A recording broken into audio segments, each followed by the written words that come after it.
Hello बच्चों, चलिए इस प्रश्न को पढ़ते हैं। कहता है 1 मेथिल साइक्लोहेक्सेनॉल के अम्ल उत्प्रेरित निर्जलन के मुख्य उत्पाद की प्रारूप कीजिए। कहता है अम्ल उत्प्रेरित निर्जलन करना है तो इसके मुख्य उत्पाद की हमें जो है यहाँ पर प्रारूप करनी है। तो हम बात करते हैं अपने उत्तर की। मुख्य अवधारणा समझें तो मुख्य अवधारणा इस प्रश्न की क्या है। यहाँ पर हमें एक एल्कोहल दिया गया है, हेक्सेनॉल, ऑल का मतलब अल्कोहल होता है, और अम्ल उत्प्रेरित निर्जलन करना है, मतलब एल्कोहल का यहाँ पर क्रियाविधि होगी वो होगी एल्कोहल का निर्जलीकरण। अल्कोहल का निर्जलीकरण यहाँ पर एक क्रिया होगी, हमें उस क्रिया को समझाना है। ठीक है, तो इस प्रश्न की मुख्य अवधारणा है अल्कोहल का निर्जलीकरण। अल्कोहल जो दी गई है 1 methyl cyclohexanol, 1 methyl cyclohexanol, 1 methyl cyclohexanol है। तो 1 मेथिल साइक्लोहेक्सेनॉल क्या होता है कि इस प्रकार से साइक्लोहेक्सेनॉल मतलब यहाँ पर OH है, उसी पर CH3 लगाओ तो इसको 1 मेथिल साइक्लोहेक्सेनॉल कहते हैं। इसका अम्ल उत्प्रेरित हमें क्या करना है, हमें निर्जलन करना है। तो इसकी देखते हैं क्रियाविधि की।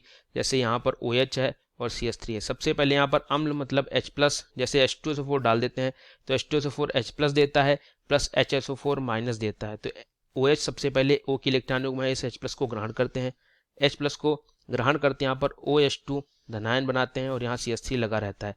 अब क्या होता है, ये H2O बाहर निकलता है जिससे कि यहाँ पर कार्बोधनायन बन जाता है। ठीक है, यहाँ कार्बोधनायन बन जाता है, यहाँ पर क्या होता है CH3 लगा रहता है। CH3 को अगर इस प्रकार से कर दें, अब ये कार्बोधनायन हमारा बन गया है। अब इससे दो संभावनाएं होती हैं क्रिया की।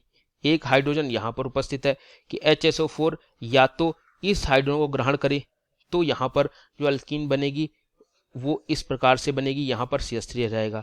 और दूसरी संभावना ये है कि जो HSO4 माइनस है वो इस H+ को ग्रहण करे तो एल्कीन जो है वो CH3 वाले H+ को ले तो यहाँ से एल्कीन इस प्रकार से बन जाएगी।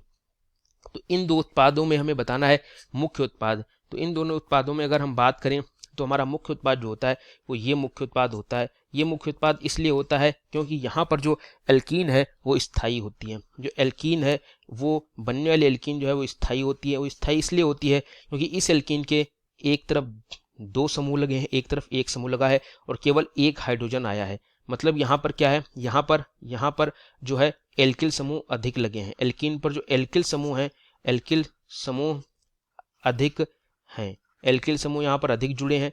वहीं इस एल्कीन की बात करें तो केवल एक और दो एल्किल समूह हैं। ठीक है, तो ये कम स्थायी होती है। इसका कम स्थायी होने का कारण ये है कि यहाँ पर एल्किल समूह अधिक हैं, यहाँ पर कितने हैं, कम एल्किल समूह हैं। वहां पर 3 एल्किल समूह थे, यहाँ पर 2 ही एल्किल समूह हैं, इसलिए कम स्थायी है। इसलिए हमारा जो मुख्य उत्पाद होता है वो ये वाली एल्कीन होती है। ठीक है, तो हमसे मुख्य उत्पाद पूछा गया था जो हमने बताया है बच्चों। तो उम्मीद करता हूँ आपको ये उत्तर और उसकी क्रियाविधि अच्छे से समझ आई होगी। धन्यवाद।